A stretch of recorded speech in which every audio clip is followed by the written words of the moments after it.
Thank you for staying with your feel-good breakfast show, Expresso. We're opening up to some inspiring interior design inspiration. Now, choosing paint color is no easy task. It really isn't, especially when you consider that color as a form of communication that speaks to the individual and a triggering tool that can evoke different emotions and reactions, and we know that. Now, here to tell us more about the psychology behind color is interior designer Frans Alexander. Frans, welcome back. Another day, another slaying outfit.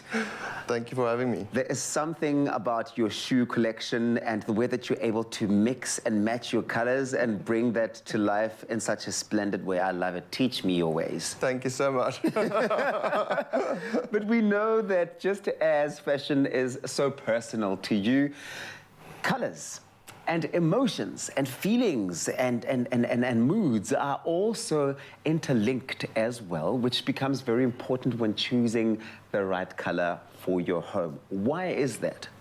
Color influences our emotions and our perceptions on an unconscious level. So knowing what color and mood you want to set is what color you would choose for that room, and understanding how it affects you.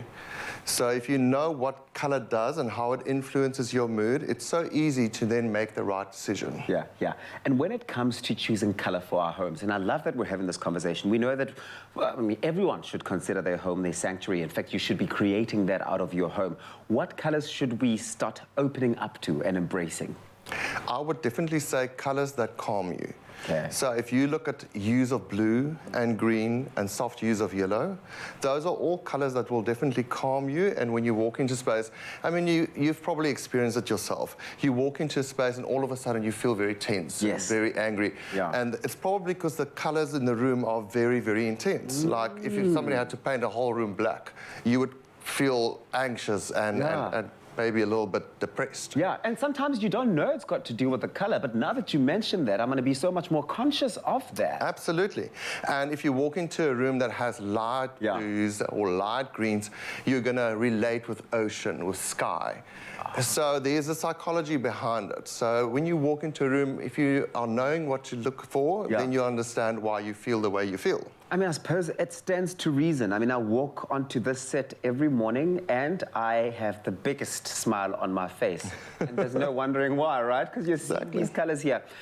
Which colors would you recommend for homes, for different spaces in homes, such as bedrooms, bathrooms, kitchens, lounge? Okay, so in your bedroom, I would definitely go for hues of blue. Okay. Right, because it translates ocean, it translates sky.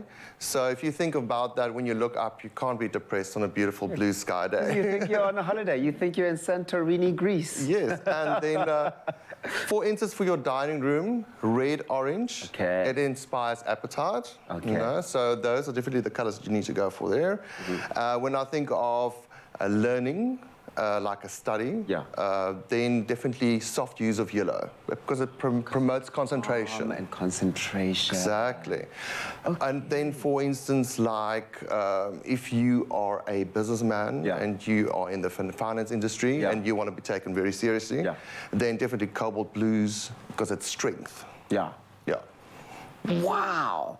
The more you get into it, the more I start to think about the many rooms that I've entered in people's houses or when I go out to a restaurant, and how each place evokes a different emotion just purely based on the color scheme of that particular place. It's so interesting. Kids' rooms and nurseries, how would you approach those? Well, kids' rooms and nurseries, there's definitely also a psychology behind that. So when you look at babies' rooms, nurseries, soft hues of yellow is definitely the way to go, and lavender. Lavender has a very calming effect on toddlers. And if you have a baby that, for instance, screams and cries all night long, introduce blue. because blue calms the child down. Watch all the parents now going and painting the entire house blue and buying only blue clothes for their kids in the hopes of having some peace and quiet. I do love this. Frans, once again, when I come raid your closet for some of your clothing items and look at color inspiration, we should definitely be having more of this color conversation, because I really am considering a few updates and upgrades in my own space. Thank you again. You're most welcome. I love this. What a guy, man. Well, listen, there is more to color than meets the eye, but it all does connect. It influences our well-being and, without a doubt, our behavior as well. So thank you very much to Frans for being such an incredible resource to us, so helpful. We have a better understanding of color, and together with PLASCON, we can be sure to make the right choice for our time. And I'll tell you this, because together, we've got this.